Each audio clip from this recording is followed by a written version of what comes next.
Josué chapitre 3, le verset 10. Est-ce que vous y êtes?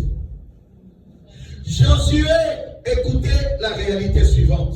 Josué dit, à ceci vous reconnaîtrez que le Dieu vivant est au milieu de vous, et qu'il chassera devant vous les Cananéens, les Essiens, les Éviens, les Pharisiens, les Girgasiens, les Amoréens, les Jébusiens, les célibats, le chômage.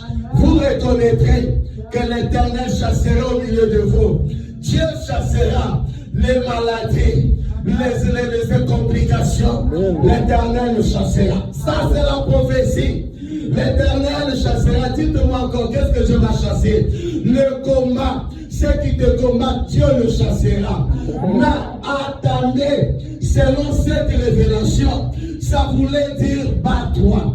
Ça, c'est la prophétie. Dieu chasserait. Mais si vous lisez encore le chapitre, vous allez encore trouver le même Josué qui prophétisait. Le même Josué dirait que Dieu combattait. C'est le même qui va encore commencer à organiser une armée. C'est qu'il faut déloger. Mais ils n'ont pas délogé dans l'intercession. Mais ils ont commencé à se bagarrer. Vérité. Il y avait la prophétie, oui. Mais il y avait aussi la bagarre, oui. Vérité. Aujourd'hui, nos églises sont devenues les églises sont devenues les usines qui fabriquent des paresseux. Vérité. Parce qu'il n'y a pas de gens qui discernent la parole de Dieu. Josué, c'est un guerrier. Dieu a dit, il va chasser. Dieu a dit, mais il va chasser. Mais il faut un canal par lequel Dieu passerait. C'est ça la compréhension. Je croyais l'église allait dire amen. Tu es le canal de Dieu cette année. Amen. Tu es le canal de Dieu. Écoutez, si Dieu t'a dit que tu seras Dieu et Joseph de ta famille, mais il ne faut pas les dormir. Va te battre. Va balayer le rue. Deviens péché. C'est le canal par lequel Dieu va passer. Deviens esclave. Deviens cultivateur. Deviens femme de chambre. Deviens, je ne sais pas, chauffeur. Amen. Deviens, je ne sais pas, distributeur de journaux. Deviens centenaire. Travaille dans le filet. C'est un canal par lequel Dieu passera pour accomplir la prophétie de Dieu. Deviens ce que tu dois devenir. Amen. Deviens un référent dans la vie. Deviens quelqu'un aussi qui sait, vous savez, des fois il faut utiliser tous les moyens possibles pour que la prophétie s'accomplisse. Vérité. Deviens un référent. Deviens un intercesseur. Église. Deviens serviteur et servante à l'église. C'est un moyen par lequel Dieu passera pour te bénir. Deviens un pasteur. Cela est possible aussi. Oui.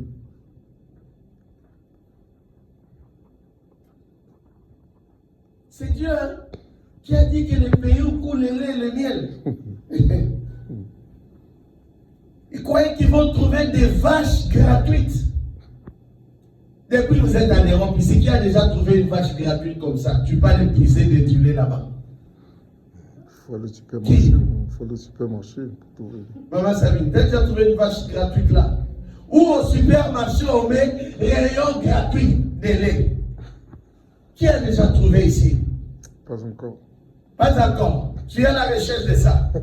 Bats-toi pour aller acheter dans les rayons de vente.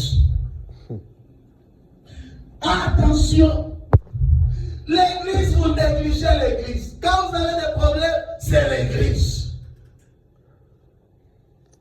Ceux qui sont à l'église, battons-nous. Amen. Quelqu'un peut m'aider à prophétiser que les foules vont venir dans ce lieu. Nous devons travailler. Nous devons travailler pour que les foules viennent dans ce lieu. Quand j'ai l'habitude de dire dans cette église, que ne fuyez pas l'église. Tu ne sais pas, en te battant, un problème peut t'arriver. Un accident peut arriver. Encore aujourd'hui, les sorciers sont devenus beaucoup là. Il peut te bloquer. Mais où tu vas aller? C'est dans l'église. Amen. Dis à ton voisin, bats-toi être ouvrier à l'église aussi. Bats-toi être ouvrier à l'église. Ici, vous n'entendez pas. Vous faites des loués. Il faut se battre. Si on ne se battait pas dans cette église-ci, on n'allait jamais témoigner la main de Dieu. Amen. C'est la bagarre. On est encore debout. Je voyais quelqu'un lui dire, pasteur, restons encore debout. Restons encore debout. Ah, aidez-moi à dire ça, pasteur, restons encore debout. Pasteur, restons encore debout. Battons-nous pour être debout. Bats-toi pour que cette église avance. Battons-nous dans l'évangélisation. Qui a dit que les gens viendront gratuitement? Ils s'élèvent, j'ai envie. Il y a des obstacles spirituels. Il faut déloger.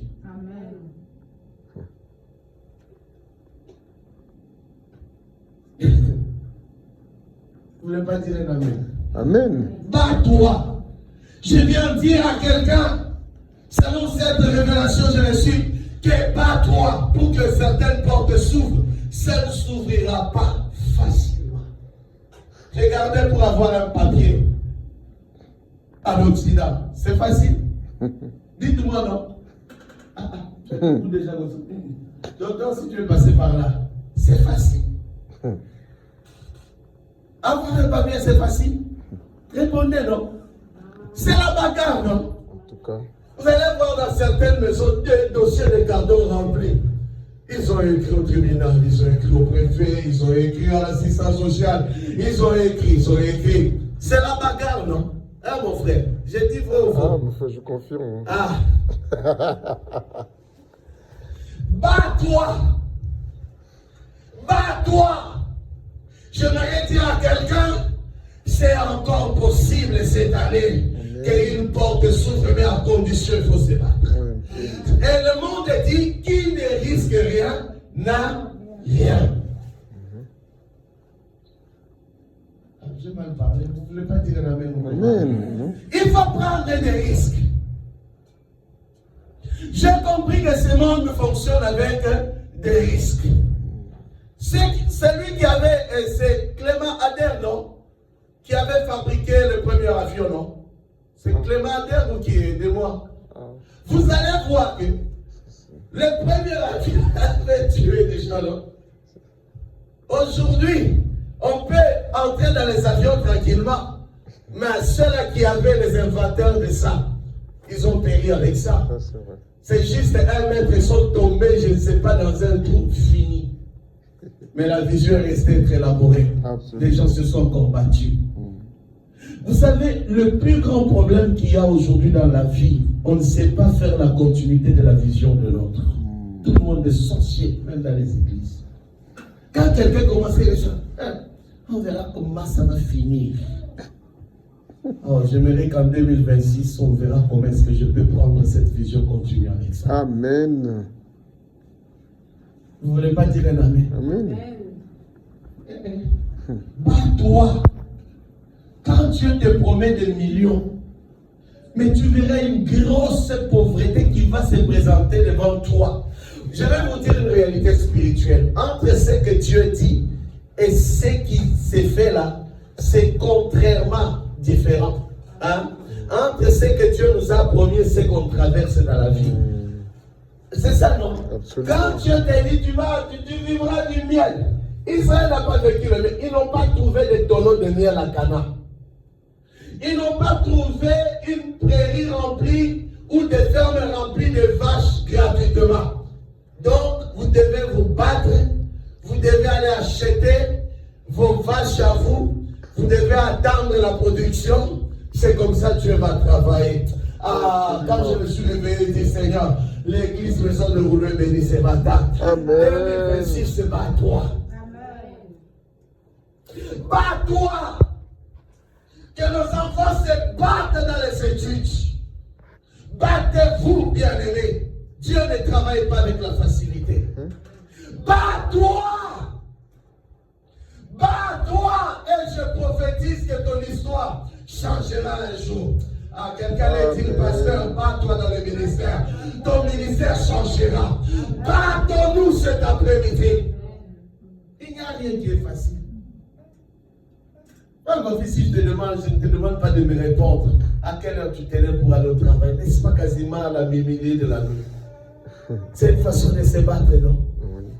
Pour aller au boulot. Tout le monde veut la facilité. Ah, les miennes. Dieu va les faire arriver à Canaan. Mais le premier constat, c'est dans Josué chapitre 3, verset 10. Ils vont constater, il y a un peuple à déloger. Vous croyez que vous allez le déloger avec des maïs, avec des baguettes? Il faut se bagarrer. Vous croyez que vous allez déloger ce peuple-là avec des bruits? Mais il faut une stratégie à mettre pour que l'Église avance. Je croyais que tout le monde allait dire Amen. Même si tu as dit que ta maison réussirait, c'est bien. Mais je te révèle qu'il faut se battre pour que la réussite se concrétise.